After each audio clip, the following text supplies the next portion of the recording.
Hello दोस्तों, स्वागत है आपका अपने चैनल एग्जाम इज ऑन पे। तो एक बार फिर से मैं हाजिर हूँ 22 जून 2020 के इंपॉर्टेंट इवेंट्स के साथ। ये वीडियोस मेरी पेंडिंग रह गई थी, ये वीडियो अपलोड कर रहा हूँ। इसके थोड़ी देर में ही आपका 23 जून का वीडियो भी अपलोड हो जाएगा। तो वापस हम अपने रूटीन पे आ जाएंगे। देखते हैं आज का हमारा पहला क्वेश्चन क्या है। BMW इंडिया का नया प्रेसिडेंट किसे अपॉइंट किया गया है? तो रिसेंटली विक्रम पावा जी को BMW इंडिया का नया प्रेसिडेंट अपॉइंट किया गया है। देखिए, इससे पहले रुद्र तेज सिंह जी BMW इंडिया को लीड कर रहे थे भारत में, और रुद्र तेज सिंह जी का निधन हो गया था। ये मैंने और भी सीरीज की न्यूज़ में प्रीवियसली कवर किया था।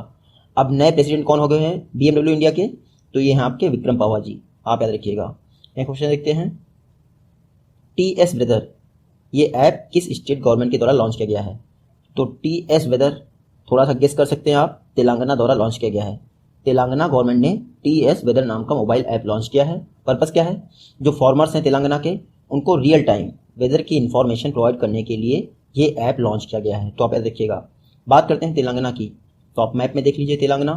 कुछ दिन पहले ही मैंने आपको बताया था कि 2 जून को तेलंगाना ने अपना 6 यानी 6वां स्थापना दिवस मनाया है, 6th फाउंडेशन डे। तो आप याद रखिएगा। तेलंगाना के CM कौन है? के चंद्रशेखर राव जी यहाँ के CM हैं। गवर्नर है तमिल साई सुंदरराजन, आप याद रखिएगा। और तेलंगाना की जो कैपिटल हैदराबाद है, यहाँ का एक गोलकोंडा फोर्ट काफ़ी ज़्यादा फेमस है, आप देखिएगा। नेक्स्ट क्वेश्चन है, आत्मा मशीन यानी automated ticket checking and managing access machine ये किस रेलवे स्टेशन पर इंस्टॉल की गई है? तो रिसेंटली नागपुर रेलवे स्टेशन पर सेंट्रल रेलवे जोन के द्वारा आत्मा मशीन इंस्टॉल की गई है। ये जो है लोगों के टिकट चेकिंग का कार्य करेगी। देखिए, पर्सन टू पर्सन कॉन्टैक्ट को कम करने के लिए कई सारे इनिशिएटिव्स लॉन्च किए जा रहे हैं। उन्हीं में से है एक आत्मा मशीन। कुछ दिन पहले मैंने आपको बताया था कि सेंट्रल रेलवे ने ही कैप्टन अर्जुन करके एक रोबोट लॉन्च किया था। कैप्टन अर्जुन, उसका फुल फॉर्म भी मैंने आपको बताया था कुछ दिन पहले। तो उसका पर्पस क्या था? लोगों की थर्मल स्क्रीनिंग करना और लोगों पर सर्विलांस रखना, ये आपके कैप्टन अर्जुन का काम था। अब आत्मा मशीन लॉन्च कर दी है, ये टिकट चेकिंग का कार्य करेगी। और दोनों सेंट्रल रेलवे जोन के इनिशिएटिव हैं। सेंट्रल रेलवे जोन का हेडक्वार्टर कहाँ है? तो CSMT यानी छत्रपति शिवाजी महाराज टर्मिनस, कहाँ? मुंबई। नेक्स्ट क्वेश्चन देखते हैं। किस स्टेट गवर्नमेंट ने महास्वयं पोर्टल लॉन्च किया है? तो कुछ दिन पहले ही महाराष्ट्र गवर्नमेंट ने महास्वयं पोर्टल लॉन्च कर दिया है। पर्पस क्या है महास्वयं पोर्टल का? जो यूथ हैं लॉकडाउन के दौरान जिनके जॉब चले गए हैं, उन सभी को जॉब प्रोवाइड करने के लिए, और जो इंडस्ट्रीज़ हैं उनको स्किल्ड वर्कर प्रोवाइड करने के लिए ये महास्वयं पोर्टल लॉन्च किया गया है महाराष्ट्र गवर्नमेंट द्वारा। यहाँ पर जो जॉब प्रोवाइडर्स हैं या जॉब सीकर्स हैं वो रजिस्ट्रेशन कर सकते हैं और अपनी क्वालिटी के अनुसार जॉब ले सकते हैं। ये आप मैप में देख लीजिए। महाराष्ट्र का मुंबई आप बहुत ध्यान रखिएगा। क्यों? क्योंकि कुछ दिन पहले ही फ्लड मैनेजमेंट के लिए मुंबई में iFlow नाम का एक मोबाइल ऐप लॉन्च किया गया है। क्या? iFlow। उसके अलावा ग्रेटर मुंबई का जो म्यूनिसिपल कॉरपोरेशन है, उसमें मुंबई क्षेत्र के लिए एयरवेंटी नाम का एक मोबाइल ऐप लॉन्च किया है, जिसका पर्पज़ है जो ICUs होते हैं या वेंटिलेटर्स होते हैं उनकी जानकारी लोगों को प्रोवाइड करेगा। तो ये दोनों फैक्ट आप देखिएगा मुंबई से रिलेटेड है। इसके अलावा कुछ दिन पहले ही महाराष्ट्र गवर्नमेंट ने अपनी इन्वायरमेंट मिनिस्ट्री का नाम बदलकर environment and climate change ministry कर दिया है। महाराष्ट्र के CM कौन है? तो उद्धव ठाकरे जी महाराष्ट्र के CM हैं, और गवर्नर हैं यहाँ के भगत सिंह कोश्यारी जी। ये फैक्ट इंपॉर्टेंट थे महाराष्ट्र से, आप याद रखिएगा। नेक्स्ट क्वेश्चन है, इंटरनेशनल योगा डे ये किस डेट को ऑब्जर्व किया गया? तो प्रत्येक वर्ष की तरह इस बार भी 21 जून यानी 21 जून को इंटरनेशनल योगा डे ऑब्जर्व किया गया है। आप याद रखिएगा। इस बार के योगा डे का थीम क्या था? Yoga for health and yoga at home, ये इस बार के योगा डे का थीम था। फर्स्ट योगा डे कब मनाया गया था? तो 2015 में फर्स्ट योगा डे मनाया गया था। जो यूनाइटेड नेशन जनरल असेंबली की बैठक हुई थी 69th सेशन में, उस दौरान ये दिन जो है पास कर दिया गया था योगा डे के लिए, कि उस दौरान कहा गया था कि हम 21 जून को प्रत्येक वर्ष योगा डे मनाएंगे। तो 2014 में डिसाइड किया गया और 2015 से हमने योगा डे मनाना स्टार्ट कर दिया। 21 जून को आप इसलिए भी याद रखेंगे कि 3 और डेज जो है ऑब्जर्व किए जाते हैं। आपका पहला तो योगा डे हो गया, उसके अलावा 3 और दिन कौन से ऑब्जर्व किए गए इस बार? वर्ल्ड म्यूजिक डे इस बार ऑब्जर्व किया गया। और वर्ल्ड म्यूजिक डे का मैं थीम बता दे रहा हूँ आपको, म्यूजिक एट द इंटरसेक्शंस। क्या? म्यूजिक एट द इंटरसेक्शंस, ये वर्ल्ड म्यूजिक डे का थीम था। उसके अलावा जो आपका जून मंथ का 3rd संडे होता है, उस दिन फादर्स डे भी मनाया जाता है। तो इस बार 21 जून को आपका फादर्स डे भी पड़ गया। उसके अलावा वर्ल्ड हाइड्रोग्राफी डे भी आपका 21 जून को ही पड़ा। तो ये 4 दिन इस बार 21 जून को पड़े हैं, जिन्हें आप म्यूजिक डे और योगा डे जरूर याद रखिएगा, उसके अलावा हाइड्रोग्राफी डे। नेक्स्ट क्वेश्चन देखते हैं। जर्मन बुक ट्रेड के 2020 पीस प्राइज से किसको नवाजा गया है? तो जर्मन बुक ट्रेड के 2020 पीस प्राइज से हमारे फेमस इकोनॉमिस्ट हैं अमर्त्य सेन जी, इनको नवाजा गया है। आप देखिएगा, इनको अक्टूबर 2020 में जो है अवार्ड दिया जाएगा। कहाँ पर? फ्रैंकफर्ट में अवार्ड दिया जाएगा। जब भी अमर्त्य सेन का नाम याद आए तो आप याद रखिएगा 1998 में इनको इकोनॉमी का नोबेल दिया गया था। तो आप याद रखिएगा अमर्त्य सेन जी को जर्मन बुक ट्रेड 2020 का पीस प्राइज दिया जाएगा। नेक्स्ट क्वेश्चन है, $150 बिलियन की मार्केट कैपिटल वाली इंडिया की पहली कंपनी कौन सी बन गई है? तो सभी को पता है, रिलायंस इंडस्ट्रीज लिमिटेड इंडिया की पहली कंपनी बन गई है जिसकी मार्केट वैल्यू $150 बिलियन है। यहाँ पे देखिएगा $150 बिलियन बोले तो 11 लाख करोड़ रुपए। तो 11 लाख करोड़ रुपए के मार्केट कैपिटल वाली इंडिया की पहली कंपनी है Reliance industries limited. Market capital होता क्या है? कंपनी की एक शेयर की कीमत को, जो कंपनी की एक शेयर की मार्केट वैल्यू होती है, उसको कंपनी के सारे शेयर से मल्टीप्लाई करने के बाद और उसको ऐड कर दीजिए आप, तो उस कंपनी की मार्केट वैल्यू निकल आती है। तो $150 बिलियन की मार्केट कैपिटल वाली इंडिया की पहली कंपनी कौन सी है? Reliance industries limited. Reliance industries की बात करें तो 1973 में धीरू भाई अंबानी द्वारा इसकी स्थापना की गई थी। इस समय चेयरपर्सन और एमडी कौन है इसके? मुकेश अंबानी जी। हेडक्वार्टर सभी को पता होगा मुंबई में है। जब भी मुकेश अंबानी का नाम आए तो आप याद रखिएगा, फोर्ब्स जो कि अमेरिका की एक बिजनेस मैगजीन है, उसने recently top 10 world richest person की लिस्ट जारी की है, जिसमें मुकेश अंबानी 9th प्लेस पे हैं, लैरी पेज 10th प्लेस पे हैं और 9th प्लेस पे है मुकेश अंबानी। फर्स्ट प्लेस पे कौन है? Jeff Bezos. First place change नहीं हुआ है। नेक्स्ट क्वेश्चन है, legend of Suheldev the king who saved India, ये बुक किसके द्वारा लिखी गई है? तो लेजेंड ऑफ सुहेलदेव ये बुक लिखी गई है अमीश त्रिपाठी जी द्वारा। आप देखिएगा, अमीश त्रिपाठी जी ने ये बुक लिखी है और इंडिया के एक ऐसे किंग की कहानी है जिसने इंडिया को बाहरी जो हमलावर थे, आक्रमणकारी थे, उनसे बचाया। तो आप याद रखिएगा, जब भी ये मेघा मजुमदार का नाम आए तो आप याद रखिएगा द बर्निंग करके एक इनकी नावल है, तो उसका नाम जरूर याद रखिएगा। नेक्स्ट क्वेश्चन देखते हैं, famous social worker Vidyaben Shah, इनका निधन हो गया। आपको बताना है किस स्टेट से बिलोंग करती थी?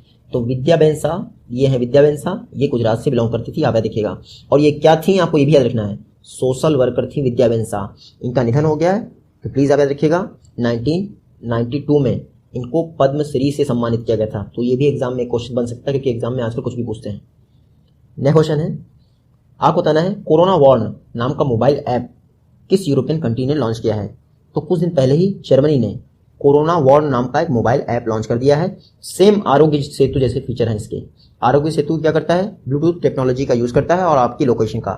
सेम कोरोना वॉर्न भी ऐसा ही टेक्नोलॉजी का यूज करता है, आपका ब्लूटूथ का और लोकेशन का। तो आप देखिएगा, ये है आपका मैप में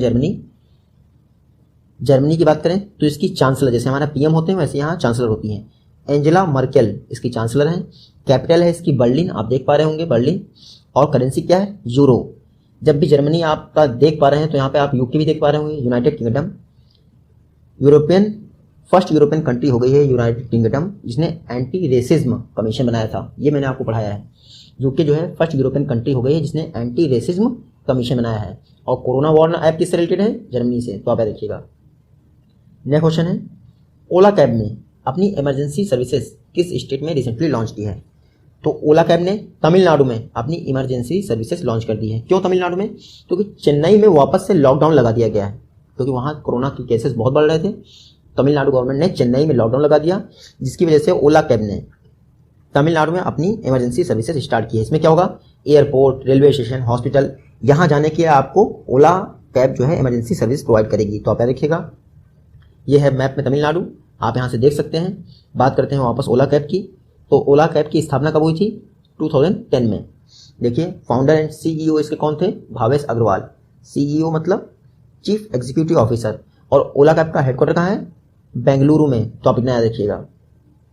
नेक्स्ट क्वेश्चन है, कोरोना ड्रग फैबीफ्लू को सेल करने के लिए किस कंपनी को परमिशन मिली है?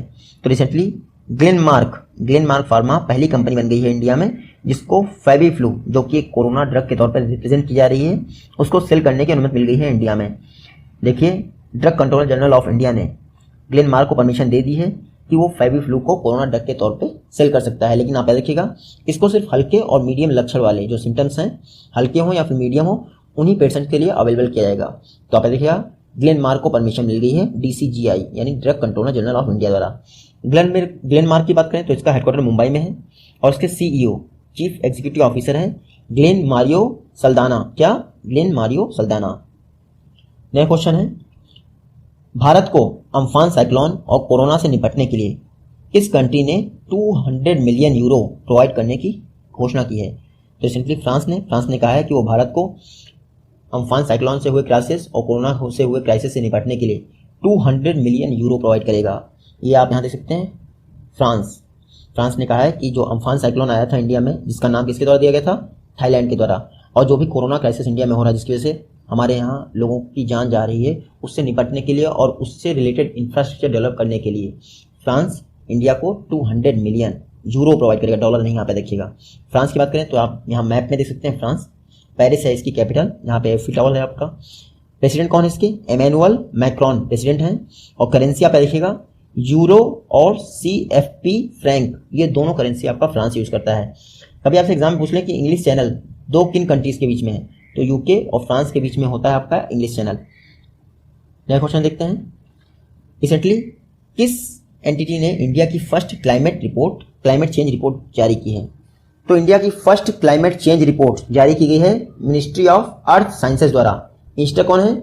हर्षवर्धन जी। तो इंडिया की first climate change report ministry of earth sciences द्वारा जारी की गई है और इस रिपोर्ट का नाम आप याद रखिएगा, assessment of climate change over the Indian reason. इस रिपोर्ट का नाम क्या है? Assessment of climate change over the Indian reason. ये इंडिया की पहली क्लाइमेट चेंज रिपोर्ट है। इस रिपोर्ट को प्रिपेयर किसने किया? आपसे एग्जाम में क्वेश्चन आएगा। तो इस रिपोर्ट को प्रिपेयर किया है पुणे स्थित इंडियन इंस्टीट्यूट ऑफ ट्रॉपिकल मीटेरोलॉजी। किसने? इंडियन इंस्टीट्यूट ऑफ ट्रॉपिकल मीटेरोलॉजी को पुणे में स्थित है, उसने इस रिपोर्ट को प्रिपेयर किया है। इस रिपोर्ट में मिनिस्ट्री ऑफ अर्थ साइंसेज यानी डॉक्टर हर्षवर्धन ने कहा है कि इंडिया में जो टेम्परेचर है वो 1901 से लेके 2018 के बीच में 0.7 डिग्री सेंटीग्रेड बढ़ गया है। तो 1901 से लेकर 2018 के बीच में इंडिया का टेम्परेचर 0.7 डिग्री सेंटीग्रेड बढ़ गया है। तो आप देखिएगा, इंडिया की पहली क्लाइमेट चेंज रिपोर्ट, नाम क्या है? Assessment of climate change over the Indian region, और प्रिपेयर किसने किया है? पुणे स्थित Indian institute of tropical meteorology. तो आप देखिएगा। नेक्स्ट क्वेश्चन है, policy brief the impact of कोविड-19 on food security and nutrition. ये रिपोर्ट किसके द्वारा जारी की गई है? तो पॉलिसी ब्रीफ वाली रिपोर्ट आपकी FAO food and agriculture organisation, जो कि यूनाइटेड नेशन की एक स्पेशलाइज्ड एजेंसी है, उसके द्वारा जारी की गई है। इस policy brief the impact of कोविड-19 on food security and nutrition, जो ये रिपोर्ट है, इसमें एनालिसिस किया गया है कि कोविड-19 का फूड सिक्योरिटी पर क्या प्रभाव पड़ा है या न्यूट्रिशन प्रोसेस पर क्या प्रभाव पड़ा है। FAO ने कहा है कि फरवरी 2020 यानी जब से लॉकडाउन का प्रोसेस स्टार्ट हुआ है ऑल ओवर वर्ल्ड में, तब से लेकर अब तक लगभग 45 मिलियन लोग फूड इनसिक्योरिटी फील कर चुके हैं, यानी खाद्य असुरक्षा, यानी उनको खाना नहीं मिल पा रहा है। तो 45 मिलियन लोग पूरे वर्ल्ड में फूड इनसिक्योरिटी फील कर रहे हैं कोविड-19 के कारण, लगभग 4.5 करोड़ लोग। तो आप ये फैक्ट जरूर याद रखिएगा। तो policy brief the impact of covid and food security, impact of कोविड-19 on food security and nutrition report food and agriculture organisation के द्वारा जारी की गई है। बात करते हैं FAO की, यानी फूड एंड एग्रीकल्चर ऑर्गेनाइजेशन। ये यूनाइटेड नेशन की एक स्पेशलाइज्ड एजेंसी है। टोटल कितनी स्पेशलाइज्ड एजेंसी है यूएन की? तो 15 है टोटल स्पेशलाइज्ड एजेंसी। देखिए, यूएन के परमानेंट ऑर्गन 6 हैं और स्पेशलाइज्ड एजेंसी 15 है। ये आप अलग अलग अंतर याद रखिएगा। FAO की स्थापना कब हुई थी? 16 अक्टूबर 1945 को FAO की स्थापना हुई थी। इसका हेडक्वार्टर बहुत याद रखिएगा आप, रोम इटली में इसका हेडक्वार्टर है, क्योंकि लोग ILO से कंफ्यूज हो जाते हैं। ILO का हेडक्वार्टर कहाँ है? जिनीवा में, जबकि FAO का हेडक्वार्टर है रोम इटली में। और इस समय जो इसके हेड हैं FAO के, वो कौन है? Qu Dongyu. कौन? Qu Dongyu. नेक्स्ट क्वेश्चन देखते हैं, आपको बताना है मॉडर्न स्वामी विवेकानंदा किसको कहा जाता है? तो मॉडर्न स्वामी विवेकानंदा कहा जाता है आचार्य महाप्रज्ञा जी को। मैंने ये क्वेश्चन क्यों इंक्लूड किया? इस समय इनकी एक बुक बहुत चर्चा में है, the family and the nation. ये आचार्य महाप्रज्ञ और डॉक्टर APJ अब्दुल कलाम द्वारा लिखी गई एक बुक है, the family and the nation. तो जो आचार्य महाप्रज्ञ जी हैं, इनको मॉडर्न समय का स्वामी विवेकानंद कहा जाता है और इन्होंने डॉक्टर अब्दुल कलाम जी के साथ मिलकर the family and the nation नाम की बुक लिखी थी। और ये बुक में कहा गया था कि अगर आपकी फैमिली बेहतर है, परिवार अच्छा है, तो उससे आपका समाज और समाज से फिर देश अच्छा होगा। तो आप देख सकते हैं फैमिली को कैसे इन्होंने कंट्री से कोरिलेट किया है। ये जो आपके आचार्य महाप्रज्ञ जी हैं, ये राजस्थान से बिलोंग करते हैं। तो आप याद रखिएगा, एग्जाम में कहीं इस बुक का नाम या आचार्य महाप्रज्ञ जी का नाम पूछ ले तो आप याद रखिएगा। ग्लोबल ट्रेंड्स रिपोर्ट, ये किस इंटरनेशनल एजेंसी द्वारा जारी की गई है? तो UNHCR यानी United nation high commissioner for refugees, ये UN की एक रिफ्यूजी एजेंसी है। इन्होंने अपनी रिपोर्ट में कहा है कि 2019 यानी 2019 में टोटल 79.5 मिलियन लोग रिफ्यूजी बन गए यानी शरणार्थी बन गए। देखिए जहां ये 2018 में ये डाटा जो है 70.8 मिलियन के आसपास था, तो ये 2019 में बढ़कर 79.5 मिलियन हो गया है यानी लगभग 8 करोड़ लोग। तो आप देख पा रहे हैं 2018 में जहां पर आपके 7 करोड़ लोग डिस्प्लेस हुए थे यानी रिफ्यूजी बने थे, वहीं 2019 के दौरान लगभग 8 करोड़ लोग यानी 1 करोड़ लोग बढ़ गए हैं। और खास बात क्या है इस रिपोर्ट की कि UNHCR ने कहा है कि जो मैक्सिमम लोग डिस्प्लेस्ड हुए हैं वो इंटरनली डिस्प्लेस्ड हुए हैं यानी एक ही कंट्री के बीच में यहाँ से वहाँ डिस्प्लेस्ड हुए हैं। इसका रीज़न जॉब भी हो सकता है, आपदा भी हो सकती है, ह्यूमन टू ह्यूमन कॉन्फ्लिक्ट भी हो सकता है। तो आप देखिएगा लगभग 45.7 मिलियन लोग इंटरनली डिस्प्लेस्ड हुए हैं। तो आप देखिएगा टोटल 79.5 मिलियन लोग डिस्प्लेस्ड हुए हैं 2019 में, इसमें से 45.7 मिलियन लोग इंटरनली डिस्प्लेस्ड हुए हैं। उसके अलावा UNHCR ने कहा है कि 1990 से एवरेज पर ईयर 1.5 मिलियन लोग यानी 15 लाख लोग पर ईयर डिस्प्लेस होते ही रहे हैं। तो आप देखिएगा इस दौरान ये आंकड़ा काफ़ी ज़्यादा बढ़ गया है क्योंकि 1990 दौरान लोग रिफ्यूजी नहीं बनते थे। तो आप देखिएगा बात करते हैं UNHCR की यानी United nation high commissioner for refugees. 1950 में इसकी स्थापना हुई थी। हेडक्वार्टर इसका याद रखिएगा जिनीवा स्विट्जरलैंड में इसका हेडक्वार्टर है। और इसके हेड कौन है? फिलियो ग्रैंडी। कौन है? फिलियो ग्रैंडी। नेक्स्ट क्वेश्चन देखते हैं। वर्ल्ड का फर्स्ट क्वांटम सैटेलाइट मिकियस ये किस कंट्री द्वारा लॉन्च किया गया था? देखिए लॉन्च तो बहुत पहले किया गया था चाइना द्वारा। विश्व का पहला क्वांटम सैटेलाइट है मिकियस, इसको चाइना द्वारा 2016 में लॉन्च किया गया था। अब ये चर्चा में क्यों है? क्योंकि इसने ऑपरेट करना स्टार्ट कर दिया है। इसने सैटेलाइट के थ्रू पहली बार फोटोन का यूज किया है कम्युनिकेशन स्थापित करने के लिए, यानी कम्युनिकेशन के लिए ये फोटोन का यूज करता है। और फोटोन का यूज करने का मतलब क्या है कि बहुत ज़्यादा सिक्योर कनेक्शन होता है, आप ब्रेक नहीं कर सकते। तो मिकियस नाम का क्वांटम सैटेलाइट चाइना का सैटेलाइट है और सिक्योर कम्युनिकेशन पर्पस के लिए इसको लॉन्च किया गया था चाइना के द्वारा। तो आप देखिएगा इस समय चाइना से इंडिया की टेंशन गलवान वैली में बहुत ज़्यादा बढ़ गई है। हमारे 16 बिहार रेजिमेंट के कर्नल संतोष बाबू शहीद हो गए थे, साथ ही साथ 20 जवान शहीद हो गए थे। तो चाइना जो है अपने जो सैटेलाइट्स हैं उनको एक्टिवेट कर रहा है। इसी दौरान उसने मिकियस पर सक्सेसफुली काम स्टार्ट करना शुरू कर दिया है। ये जो है सिक्योर कम्युनिकेशन के लिए लॉन्च किया गया था चाइना द्वारा सैटेलाइट 2016 में। तो आप ये देखिएगा वर्ल्ड का पहला क्वांटम सैटेलाइट मिकियस चाइना का सैटेलाइट है और स्ट्रॉन्ग और जो है प्राइवेसी युक्त कम्युनिकेशन के लिए लॉन्च किया गया है। ये प्रीवियस वीडियो के क्वेश्चन है और ये आज की वीडियो से क्वेश्चन है। आई होप कि आप इनका जवाब दे पाएंगे। आपसे थोड़ी देर में आपकी नेक्स्ट डे की वीडियो अपलोड कर रहा हूँ। मिलते हैं आपसे नेक्स्ट वीडियो में, तब तक के लिए टेक केयर, गुड बाय, जय हिंद।